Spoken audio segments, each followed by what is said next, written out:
So now let's talk about Elliot Asner. Elliot Asner posted valuable lessons or benefits that education can learn from arts, and he summarized it into 8 as follows. The first one is the form and content that cannot be separated. How something is said or done shape the content of experience. In education, how something is taught, how curricula are organized, and how schools are designed impact what students will learn. These side effects are the main real effect in practices. So that is why the form and content cannot be separated. Like for example, inside a classroom, as a teacher, what you teach to your children, what you teach to your students will affect their learning progress. So for number 2, everything interact. There is no content without form and no form without content. With the content of a form is changed, so too is the form altered. Form and content are like two sides of a coin. So that is to say that everything should interact. This content and form are both important. If one of these is being set aside, there is probably it will affect the other one. That is in number 1, this content and form cannot be separated. So for number 3, we have this nuance matters. To the extent to which teaching is an art, attention to nuance is critical. It can also be said that the aesthetic lies in the details that the maker can shape in the course of creation. How a word is spoken, how a gesture is made, how a line is written, and how a melody is played. All affect the character of the whole. All depend upon the modulation of the nuances that constitute the act. So that is to say that in nuance matter, we tend to know what are the process of how things happen. We are curious why this thing happen and how these things happen. So that is nuance matters. For the fourth one, we have this surprise is not to be seen as an intruder in the process of inquiry, but as a part of the rewards one reaps when working artistically. No surprise, no discovery, then no progress. Educators should not resist surprise, but create the condition to make it happen. That is why it is one of the most powerful sources of intrinsic satisfaction. So like for example is when the teacher is teaching inside the classroom, then the teacher used to have this activity wherein the students have to discover the lessons by their own. So that is we put the students in the center of learning. They want to discover, they have to discover it by themselves. In that way, we surprise the students. In that way, we help students to discover the lessons, and that is to say that in that way we could help students to have this progress and learning. Slowing down perception is the most promising way to say what is actually there. It is true that we have certain words to designate high levels of intelligence.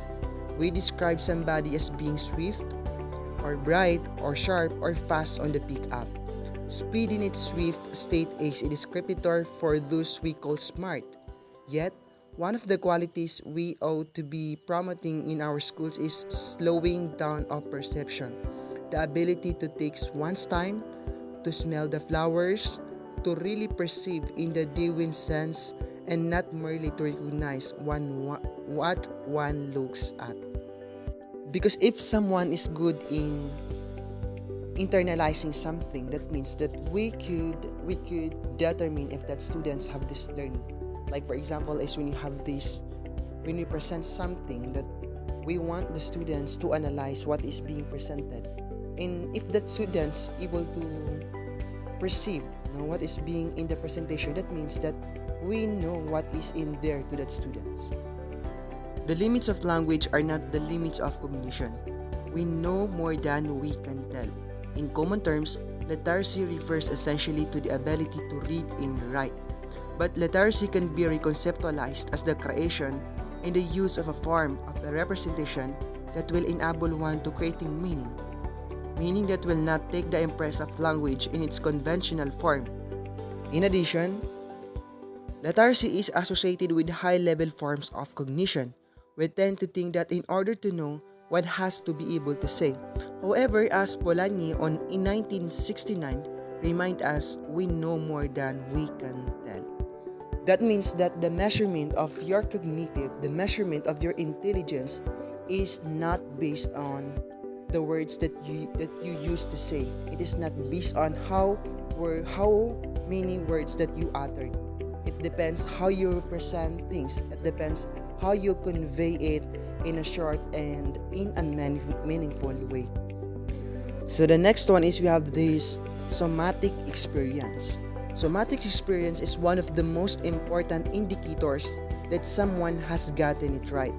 Related to the multiple ways in which we represent the world through our multiple forms of lethargy is the way in which we come to know the world through the entailments of our body. Sometimes one knows a process or an event through one's skin. So by somatic experience, we could analyze, we could determine that someone has gotten it right, someone has gotten it in a good way. Now, by just observing their body, by just using this somatic experience, we could use this as a basis to determine if someone got something in the right way. So for the last one, we have this open-ended task, permit the exercise of imagination. And in an exercise of an imagination, it is one of the most important of human aptitude. It is imagination, not necessity, that is the mother of invention. Imagination is the source of new possibilities. In the arts, imagination is a primary virtue, so it should be in the teaching of mathematics and in all of these sciences, and history, and indeed in virtually all the human create. This achievement would require for its realization a culture of schooling in which the imaginative aspect of the human condition were made possible. So that is the power of imagination. We can just imagine something to happen. We can just imagine what we are going to do in the future, what will be the product of our work, what will be happen if we do this, if we do that. No, that is the power of imagination, and that imagination, we can put it into the reality. We can make it possible by putting action in it. So those are the 8 things that can benefit in education, that has these valuable lessons in education according to Elliot Eisner. So again, I am Mr. Habib Imatong of Group 7. Thank you for watching.